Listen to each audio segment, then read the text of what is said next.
수원역에서 발견된 충격적인 장모님의 모습을 보고 경악을 금치 못했다는데 무슨 일이 있으셨는지 바로 사연 읽어보겠습니다. 안녕하세요. 저는 곧 50대를 바라보고 있는 가장입니다. 전 30대 때부터 작은 무역회사를 운영했어요. 아무래도 사업을 하다 보니 직장 생활할 때보단 돈을 조금 더 벌었어요. 그렇다고 엄청 부자로 살진 않았지만 제 아내랑 애들들 그리고 저희 장모님까지 부족하진 않게 살았어요. 사실 전 부모님이 안 계세요. 제 아버지는 저 돌도 안 돼서 돌아가셨고 어머니는 제 나이 24살 때 췌장암으로 돌아가셨는데 그 당시 저희 집은 엄마의 수술비조차 내지 못하는 상황이었기에 제대로 된 수술과 치료 없이 엄마를 보내드릴 수밖에 없었습니다. 그래서 암이라면 아직도 치가 다 떨리고 엄마를 살리지 못했다는 죄책감까지 들어요. 그렇게 부모님 두 분 다 돌아가시고 전 부모 복이 없나 보다 생각을 했는데 장모님을 만나면서 그런 생각이 사라졌죠. 부모한테 받지 못했던 사랑과 관심을 장모님을 통해 받게 되었어요. 저에겐 엄마 같은 존재셨죠. 저희 장모님만 생각하면 저도 모르게 눈시울이 붉어져요. 저희 장모님은 선천적으로 다리가 불편하신 분이신데 젊으셨을 때부터 그 불편한 다리로 새벽마다 나무를 팔러 시장에 나가셨대요. 근데 이렇게 열심히 사셨던 장모님에게도 생각지도 못한 불행이 찾아오게 된 거죠. 저랑 비슷하게도 제일 소중한 사람을 잃으셨거든요.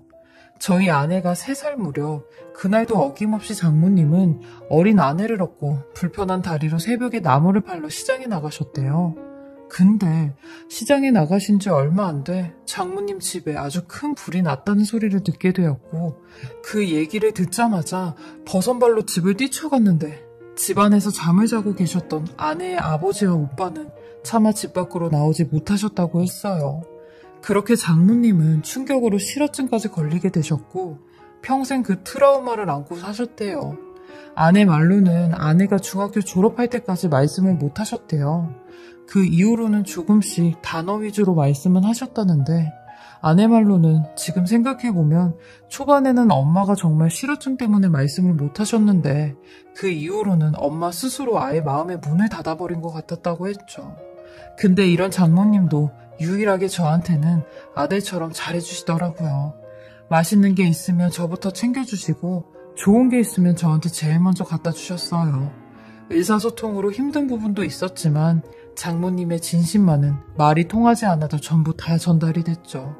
무엇보다 저희 아내도 참 존경스럽더라고요. 아내는 저보다 2살이나 어린 46살인데 이런 악조건 속에서도 장모님과 함께 잘 살아왔어요. 아내 말로는 몸도 마음도 온전치 못한 엄마를 본인이라도 지켜야겠다고 생각을 했대요. 그래서 손에 잡히는 대로 일을 하고 돈을 벌고 생활을 했다네요.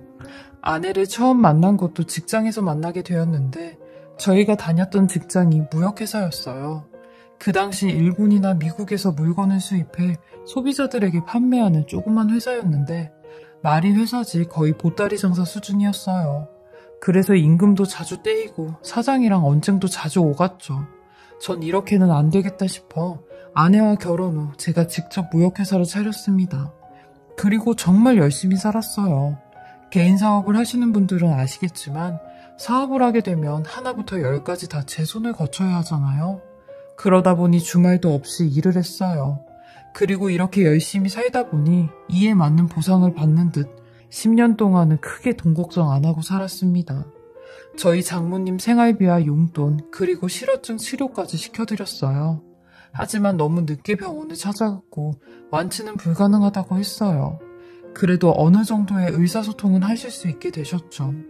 그리고 여우 같은 아내와 토끼 같은 2 자식들, 제 식구들이 하고 싶어하는 거 돈에 구애받지 않게 전부 다 시켜줄 수가 있었어요. 근데 이 사업도 트렌드라는 게 있더라고요. 발로 뛰는 장사보다는 인터넷과 SNS로 하는 장사가 더 잘 되기 시작했고 제 사업체는 점점 방향을 잃어 사기도 2번 당하고 창고엔 팔리지 않는 재고들이 점점 쌓이기 시작했어요. 전 거래처에 대금을 주지 못했고 점점 사업이 휘청해지고 있었죠.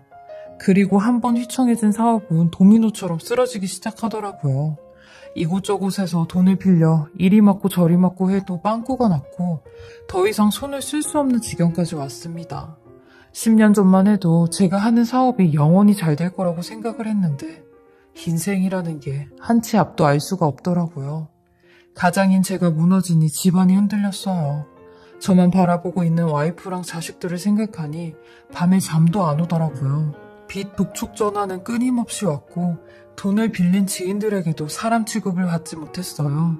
결국 전 재개하지 못했고 지금은 4년째 막노동을 하고 있어요. 제 아내도 식당으로 편의점으로 아르바이트를 하고 다니고 있어요. 저녁마다 녹초가 되어 돌아오는 아내 얼굴을 보면 미안해서 아내를 쳐다볼 수가 없겠더라고요. 평생을 고생이란 고생을 죄다 시키고 그 흔한 제주도도 한번 가보지 못해 애들 다 키워놓으면 제주도 한번 가보자고 했는데 아내가 저 때문에 이렇게 된 것 같아 정말 죄스럽더라고요. 전 무조건 아버지란 이름으로 버텨야 했어요. 불행 중 다행인 게 제가 덩치도 크고 힘도 잘 써서 인력사무소에서 나름 인기가 많았죠. 그래서 불러주는 대로 몸을 사리지 않고 일을 했습니다. 하루는 지방에서 일을 마치고 아내가 좋아하는 호두과자까지 한 박스 사서 집에 돌아왔는데 아내가 방에서 자고 있더라고요.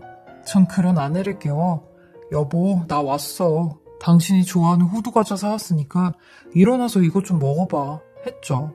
그러니 아내가 힘겹게 일어나는데 한 달 만에 본 아내의 얼굴은 살이 많이 빠져 있었고 안색까지 창백해 보였어요. 아내는 반쯤 감긴 눈을 비비며 당신 왔어? 아이고 고생 많았지. 잘 다녀왔어? 라고 미소를 지으며 말을 하는데 그런 아내의 얼굴에 코피가 흐르고 있었어요. 이윽고 그 코피는 아내가 입고 있던 티셔츠까지 붉게 물들 정도로 흐르고 있었죠. 저는 너무 놀란 나머지 들고 있던 호두과자를 바닥에 내던지고 수건으로 아내의 코를 막아주었어요. 휴지로는 감당이 안 되더라고요. 여보, 당신 코피가 왜 이렇게 많이 나는 거야? 아유, 이거 별거 아니야. 요즘 들어 피곤한지 코피가 이렇게 시도 때도 없이 나더라고. 언제 한번 이비인후과 가서 코 좀 지지고 올까봐 라고 하는데 이건 누가 봐도 그냥 코피가 아니었어요. 다른 사람들이 봐도 심각하다 할 정도였죠. 저는 그런 아내에게 아니 여보, 이건 이비인후과 간다고 해결이 되는 게 아닌 것 같아. 당신 얼굴도 그렇고 살도 많이 빠졌고 동네 대학병원 한번 가보자 라고 하니 당신 또 그런다. 별 걱정을 다 해. 요즘 내가 과로했어. 그래서 그런 거야. 뭐 코피 하나로 대학병원까지 가? 대학병원 가면 돈이 얼마나 많이 드는데 하며 대수롭지 않게 생각을 하는 겁니다. 제가 약간 강박 같은 게 있는데 암으로 돌아가신 저희 엄마를 지켜주지 못했다는 생각에 식구들 중에 조금이라도 몸이 안 좋으면 무조건 대학병원에 데리고 가거든요. 저는 그런 아내에게 그깟 돈이 문제야? 당신이 아프지 말아야지. 쓸데없는 소리 하지 말고 내일 당장 나랑 같이 동네 대학병원 가자고 라고 했어요. 결국 아내는 울며 겨자 먹기로 저와 같이 병원에 갔고 병원 진료를 받는 도중에도 아내는 코피를 흘렸어요. 이런 아내의 모습을 보니 느낌이 굉장히 좋지 않더라고요. 담당 교수님의 말로는 혈액암이 의심이 된다며 기본 검사를 해보자고 했는데 기본 검사 후에 더 정확한 검사를 위해 골수 검사와 전신 CT 촬영을 진행하였어요. 결과는 혈액암이었습니다. 혈액암은 흔히 백혈병으로도 불리는데 암세포가 혈액을 통해 몸 전체를 돌아다녀서 초기부터 전신에 퍼질 수 있어서 전이 또한 쉽게 이루어진다고 하더라고요. 그리고 이런 특성으로 재발률도 높게 나타난다고 하는데 보통 5년간 재발이 없으면 완치가 되었다고 여긴다고 했죠. 저는 암이라는 단어에 정말 하늘이 무너지는 기분이었어요. 결과를 듣고 밖으로 나와 수납 대기 의자에 앉아 아내와 하염없이 눈물을 흘렸습니다.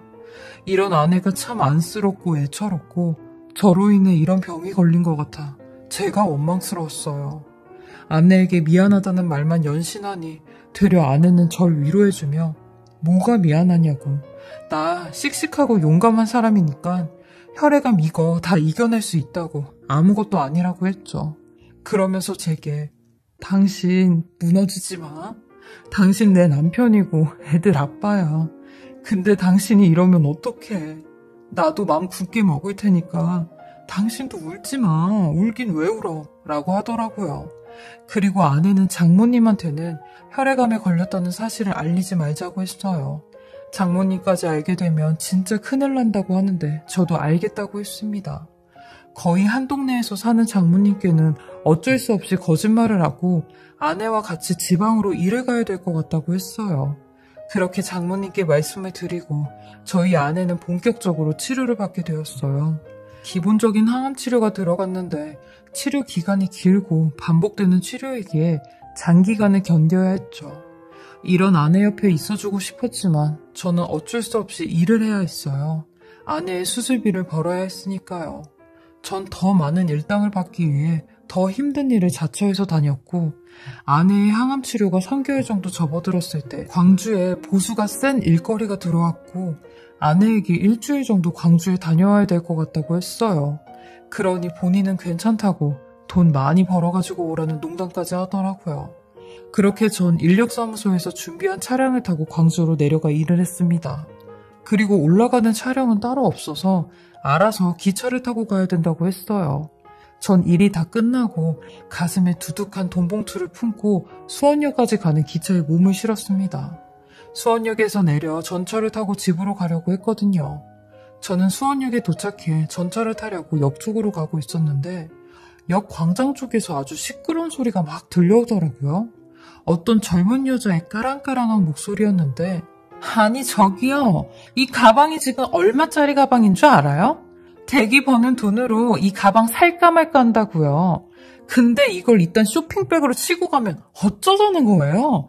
지금 가방에 스크래치 난 거 안 보여요? 나 이거 가만히 안 있을 거야. 당장 물어내요. 아, 물지만 말고 당장 물어내라고 하는데 저도 무슨 일인가 싶어 사람들이 웅성거리는 쪽으로 가게 되었고 거기서 절규를 하고 있는 한 여자를 보게 되었어요. 어깨에 웬 쇼핑백을 주렁주렁 달고 있는 여자였는데 아마 지하철 택배 일을 하시는 분 같았어요. 노인분들 중에 지하철 택배 일을 하시는 분들이 꽤 많다고 들었거든요. 아무튼 저는 그 소란한 틈을 타 그쪽으로 지나오는데 어디선가 많이 들어본 목소리가 들리기 시작하는 겁니다. 떠듬떠듬 한 단어씩 힘겹게 말을 하고 있는 그 사람의 목소리. 저희 장모님이었습니다. 저희 장모님은 모자까지 푹 눌러쓴 얼굴로 울부짖으며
간신히 말씀을 하시기 시작하는데 미안해요.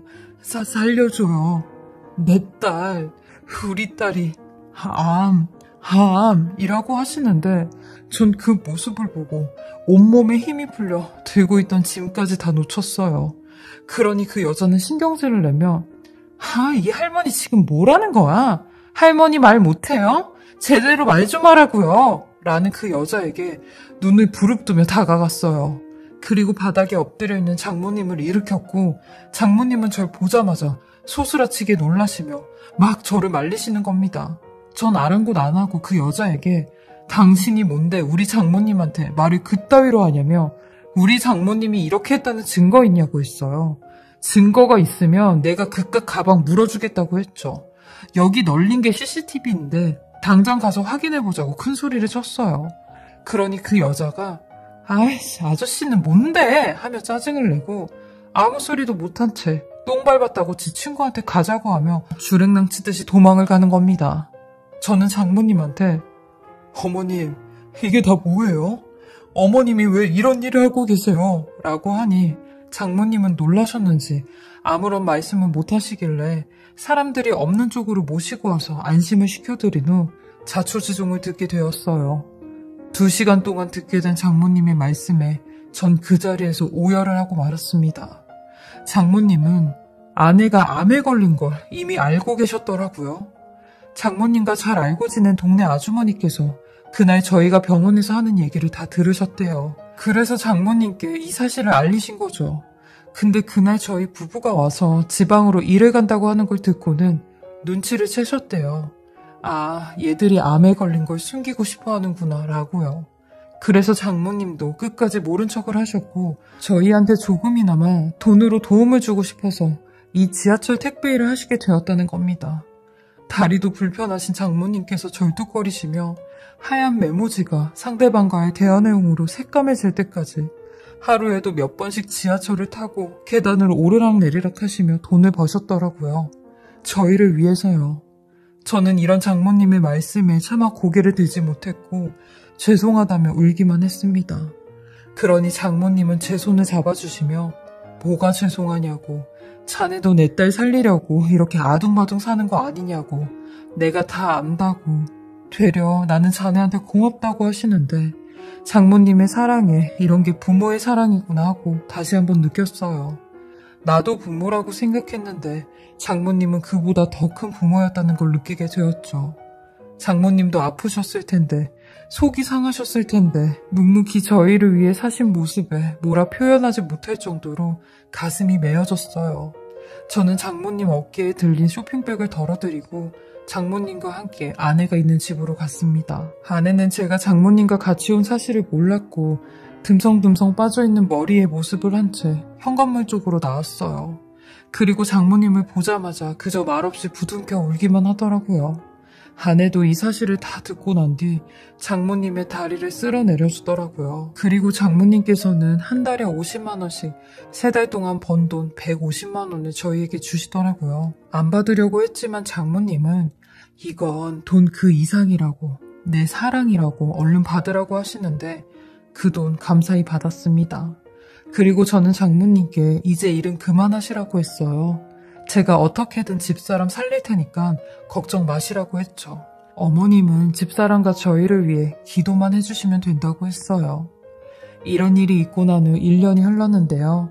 지금은 집사람도 재발되지 않게 운동도 열심히 하고 식이요법도 잘하고 건강회복을 위해 힘쓰고 있어요. 그리고 큰아이가 대학 근처에 살면서 장모님이 저희 집에서 같이 사세요. 장모님 덕분에 정말 많은 도움을 받으며 가족들과 함께 하루하루 열심히 잘 살아가고 있습니다. 저와 저희 가족이 용기를 잃지 않게 많은 응원 듣고 싶어 이렇게 사연 보내봅니다. 제 긴 이야기 들어주셔서 감사합니다. 지금까지 사례자분의 글을 읽어보았는데요. 장모님의 속 깊은 마음이 정말 절절하게 느껴지는 사연이었습니다. 사례자님 아내분도 꼭 이겨내실 거라 믿어요. 가족분들 모두 다 힘내시고요. 행복하시길 진심으로 바라겠습니다. 지금까지 커피앤톡이었습니다. 오늘도 제 채널을 봐주셔서 감사합니다. 저는 다음 영상으로 또 찾아뵙겠습니다.